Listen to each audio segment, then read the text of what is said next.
Trump's and then praising it after it had resorted to violence. Be in no doubt that Mr. Trump is the author of this lethal attack on the heart of American democracy. His lies fed the grievance. His disregard for the Constitution focused it on Congress, and his demagoguery lit the fuse. Pictures of the mob storming the Capitol are the defining images of Mr. Trump's un-American presidency. The Capitol violence pretended to be a show of power. In fact, it masked two defeats. While Mr. Trump's supporters were breaking and entering, Congress was certifying the results of the president's incontrovertible loss in November. While the mob was smashing windows, Democrats were celebrating a pair of unlikely victories in Georgia that will give them control of the Senate. The mob's grievances will reverberate through the Republican Party as it finds itself in opposition. And that will have consequences for the presidency of Joe Biden, which begins on January 20th. Trump's legacy, the shame, and the opportunity. The invasion of the Capitol and the Democrats' victory in Georgia will change the course of the Biden presidency. 4 years ago, Donald Trump stood in front of the Capitol building to be sworn into office and promised to end American carnage. His term is concluding with the sitting president urging a mob to march on Congress and then praising it after it had resorted to violence. Be in no doubt that Mr. Trump is the author of this lethal attack on the heart of American democracy. His lies fed the grievance. His disregard for the Constitution focused it on Congress, and his demagoguery lit the fuse. Pictures of the mob storming the Capitol are the defining images of Mr. Trump's un-American presidency. The Capitol violence pretended to be a show of power. In fact, it masked two defeats. While Mr. Trump's supporters were breaking and entering, Congress was certifying the results of the president's incontrovertible loss in November. While the mob was smashing windows, Democrats were celebrating a pair of unlikely victories in Georgia that will give them control of the Senate. The mob's grievances will reverberate through the Republican Party as it finds itself in opposition. And that will have consequences for the presidency of Joe Biden, which begins on January 20th.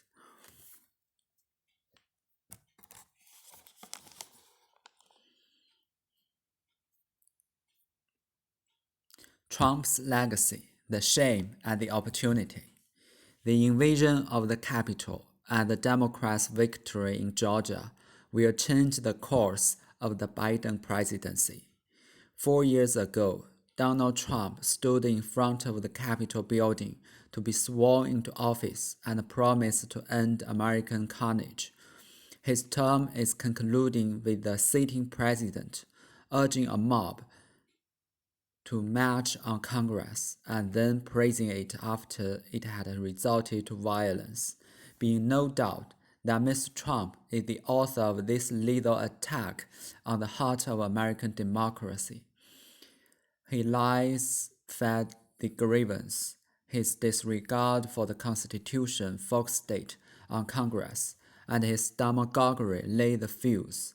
Pictures of the mob storming the Capitol are the defining images of Mr. Trump's un-American presidency. The Capitol violence pretended to be a show of power. In fact, it masked two defeats.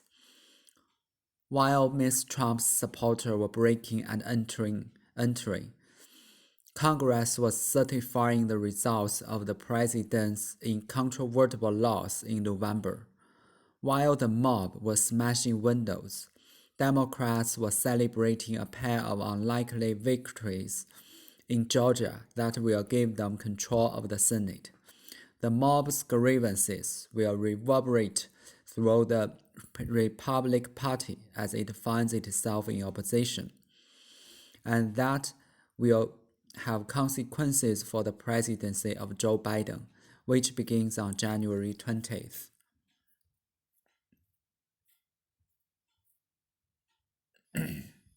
Trump's legacy, the shame, and the opportunity. The invasion of the Capitol and the Democrats' victory in Georgia will change the course of the Biden presidency. 4 years ago, Donald Trump stood in front of the Capitol building to be sworn into office and promised to end American carnage. His term is concluding with the sitting president urging a mob to march on Congress and then praising it after it had resorted to violence. Be in no doubt that Mr. Trump is the author of this lethal attack on the heart of American democracy. His lies fed the grievance. His disregard for the Constitution focused it on Congress. And his demagoguery lit the fuse. Pictures of the mob storming the Capitol are the defining images of Mr. Trump's un-American presidency. The Capitol violence pretended to be a show of power. In fact, it masked two defeats. While Mr. Trump's supporters were breaking and entering, Congress was certifying the results of the president's incontrovertible loss in November. While the mob was smashing windows, Democrats were celebrating a pair of unlikely victories in Georgia that will give them control of the Senate. The mob's grievances will reverberate through the Republican Party as it finds itself in opposition. And that will have consequences for the presidency of Joe Biden, which begins on January 20th.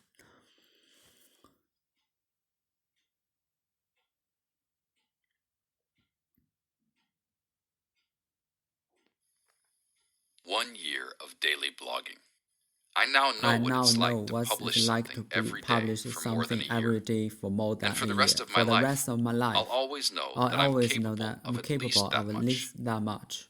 Even 20 years from now, I'll be able to remember that in the wild year of 2020, I published something new every single day. I've created and published more new material this year than in any previous year of my life. I've been earning a living from my creativity since 1994, so I have a lot of years of that behind me. It seems I still have a lot of years of that ahead of me too. 1 year of daily blogging. Lessons and insights. Single day. This was an interesting experience. 1 year. But this is the first year that I've published something new every single day. This was an interesting experience, so I'll share some thoughts about what it was like, some of which I surprise you. I had no doubts that I would cross the finish line. As I've noted before, these kinds of challenges are won or lost in our minds before we begin day one. Quitting or skipping a day wasn't a temptation at any point. I was all in with this from the beginning. Partly, I did this as a gift to my future self. It creates a powerful new references experience. I now know what it's like to publish something every day for more than a year. And for the rest of my life, I'll always know that I'm capable of at least that much. Even 20 years from now, I'll be able to remember that in the wild year of 2020, I published something new every single day. I've created and published more new material this year than any previous year of my life. I've been earning a living from my creativity since 1994, so I have a lot of years of that behind me. It seems I still have a lot of years of that ahead of me too.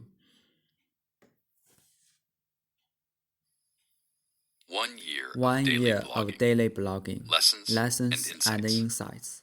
By Steve Pavlina. Today officially concludes my 1 year daily blogging challenge that I committed to a little over a year ago. I started on December 24, 2019, and have published a new blog post video every day since then. So that's 374 days in a row if you include today's post. As you can verify from the blog archives, I successfully completed the challenge. I've been blogging every year since I started in 2004. But this is the first year that I've published something new every single day. This was an This was an interesting interesting experience, experience, so so I'll share some thoughts about what it was like, some of which might surprise you. I had no doubts that I I don't know could and that would cross the finish line. cross the finish line. As I've noted before, these kinds of challenges are won or lost in our minds before we begin day one. Quitting or skipping a day wasn't a temptation at any point. I was all in with this from the beginning.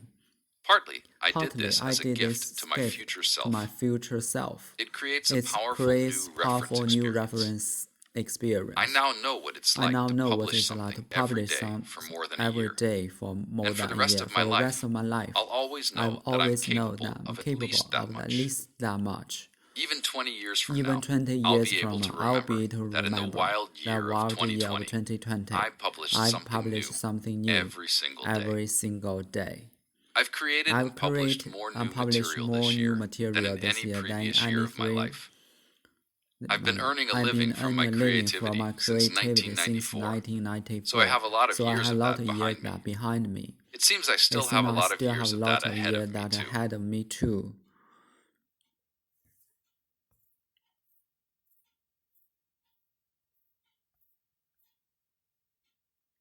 One Year of Daily Blogging, Lessons and Insights by Steve Papolina. Today officially concludes my 1 year daily blogging challenge that I committed to a little over a year ago. I started on December 24th, 2019, and have published a new blog post or video every day since then. So that's 374 days in a row if you include today's post. As you can verify from the blogging archives, I successfully completed the challenge. I've been blogging every year since I started in 2004, but this is the first year that I published something new every single day. This was an interesting experience, so I'll share some thoughts about what it was like, some of which might surprise you. I had no doubts that I could and would cross the finish line. As I've noted before, these kinds of challenges are won or lost in our minds before we begin day one. Quitting or skipping a day wasn't a temptation at any point. I was all in with this from the beginning. Partly, I did this as a gift to my future self. It creates a powerful new reference experience.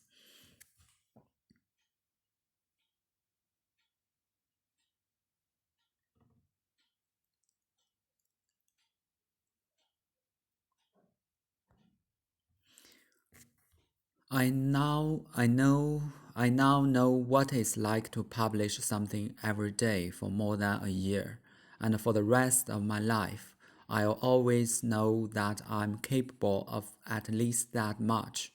Even 20 years from now, I'll be able to remember that in the wild year of 2020, I published something new every single day. I've created and published more new material this year than in any previous year of my life. I've been earning a living from my creativity since 1994.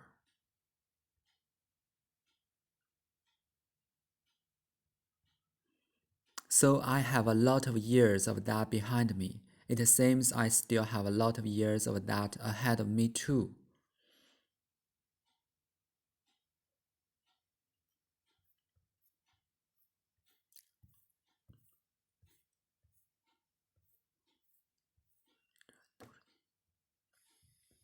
One year of daily blogging, lessons and insights by Steve Papolina. Today officially concludes my 1 year daily blogging challenge that I committed. Quitting or skipping a day wasn't a temptation at any point. I was all in with this from the beginning.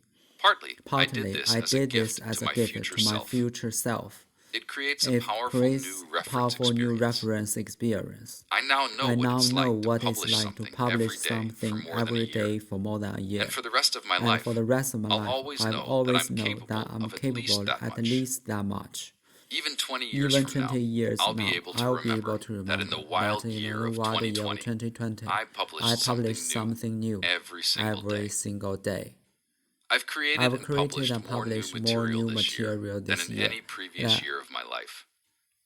I've been earning a I've been living from my living from my creativity since creativity since 1994, 1994. so I have a lot of So I years have a of lot that of behind years me. of that behind me. It seems I still It have a seems lot I of still years have of a lot that of years ahead of that me ahead too. of me too.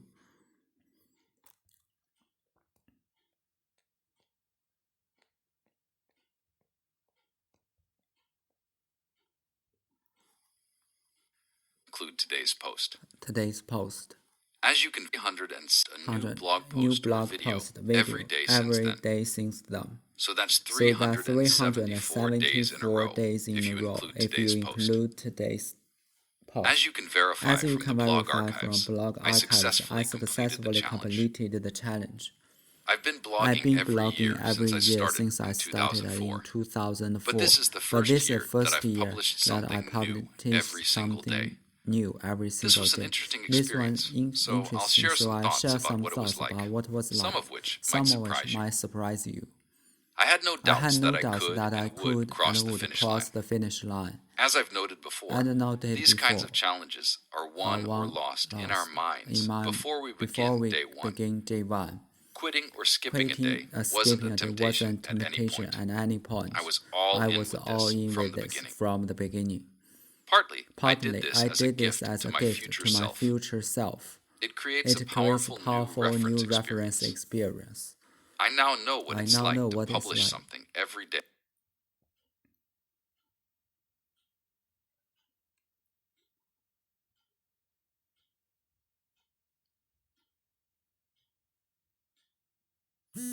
I miss wearing office clothes. Tough times are easier if I'm well dressed. By Suzanne Westover. I am mourning my office wardrobe. In pre-pandemic days, if I needed a boost to my self-esteem or to gird my loins for a difficult day, I reached for my black and white houndstooth blazer with the hook and eye clasps and deliberately frayed edges. Paired with skinny jeans and a tall caramel leather boot, it struck the right balance between authoritative and relatable. Even more importantly, it was a gift from my mother after my first round of in vitro fertilization failed. She subscribes to the motto, look good, feel better. And when I was at one of my lowest points, she bought it for me from her month's grocery budget. When putting one foot in front of the other was almost more than I could bear, I found unexpected strength when I donned a silky pink tunic, dark leggings, and that houndstooth blazer. It was my office go-to throughout my fertility treatments. It helped to hide my ovaries, swollen to the size of peaches after rounds of injections. But it also allowed me to conceal a sadness too painful to reveal when colleague upon colleague announced joyful pregnancy news. Today, my daughter is almost 9, and that blazer has remained a powerful go-to piece. When I put it on, I'm reminded that slogging through tough times is just a little bit easier if I'm well dressed for the occasion. I miss wearing office the motto, look good, expected strength, when I donned the silky pink tunic, dark leggings, and that houndstooth blazer. It was my office go-to throughout my fertility treatments. It helped to hide my ovaries, swollen to the size of peaches after rounds of injections. But it also allowed me to conceal a sadness too painful to reveal when colleague upon colleague announced joyful pregnancy news.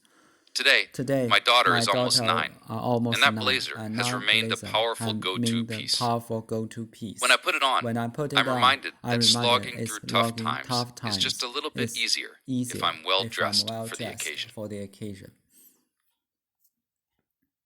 Today, my daughter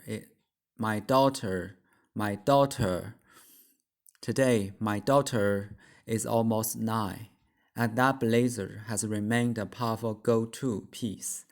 When I put it on, I'm reminded that slogging through tough times is just a little bit easier if I'm well dressed for the occasion. It was my office go-to throughout my fertility treatments.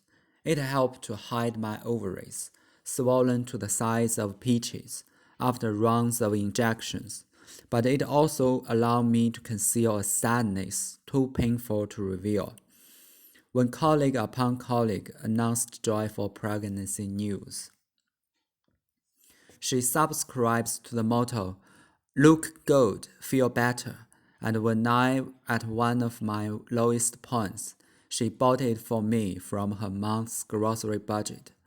When put one foot in front of the other was almost more than I could bear.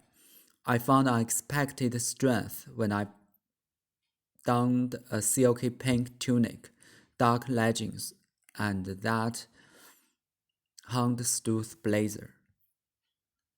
Even more importantly, it was a gift from my mother after my first round of in vitro fertilization failed.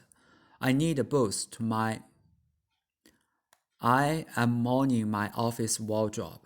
In pre-pandemic days, if I needed a boost to my self-esteem to grade my loins for a difficult day, I reached for my black and white houndstooth blazer with the hook and die clasps and deliberately frayed edges, paired with skinny jeans and a tall caramel leather boot. It struck the right balance between authoritative and relatable. I miss wearing office clothes. Tough times are easier if I'm well dressed.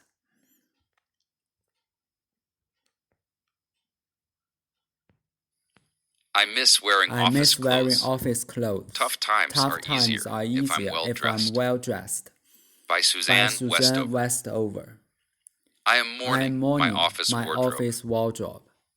In pre-pandemic days, dark leggings and that houndstooth blazer. It was my office go-to throughout my fertility. It helped to hide my ovaries, swollen to the size of peaches after rounds of injections. But it also allowed me to conceal a sadness too painful to reveal. When colleague upon colleague announced joyful pregnancy news. Today, my daughter is almost 9, and that blazer has remained a powerful go-to piece. When I put it on, I'm reminded that slogging through tough times is just a little bit easier if I'm well dressed for the occasion. I miss wearing in pre-pandemic days, if I needed a boost to my self-esteem or to gird my loins for a difficult day, I reached for my black and white houndstooth blazer with the hook and eye clasps and deliberately frayed edges. Paired with skinny jeans and a tall caramel leather boot, it struck the right balance between authoritative and relatable. Even more important, it was a gift from my mother after my first round of in vitro fertilization failed. She subscribes to the motto, "Look good, feel better." And when I was at one of my lowest points, she bought it for me from her month's grocery budget. When putting one foot in front of the other was almost more than I could bear. I found unexpected strength when I donned a silky pink tunic, dark leggings, and that houndstooth blazer. It was my office go-to throughout my fertility treatments. It helped to hide my ovaries, swollen to the size of peaches after rounds of injections. But it also allowed me to conceal a sadness too painful to reveal. When colleague upon colleague announced joyful pregnancy news. Today, my daughter is almost 9, and that blazer has remained a powerful go-to piece. When I put it on, I'm reminded that slogging through tough times is just a little bit easier if I'm well dressed for the occasion.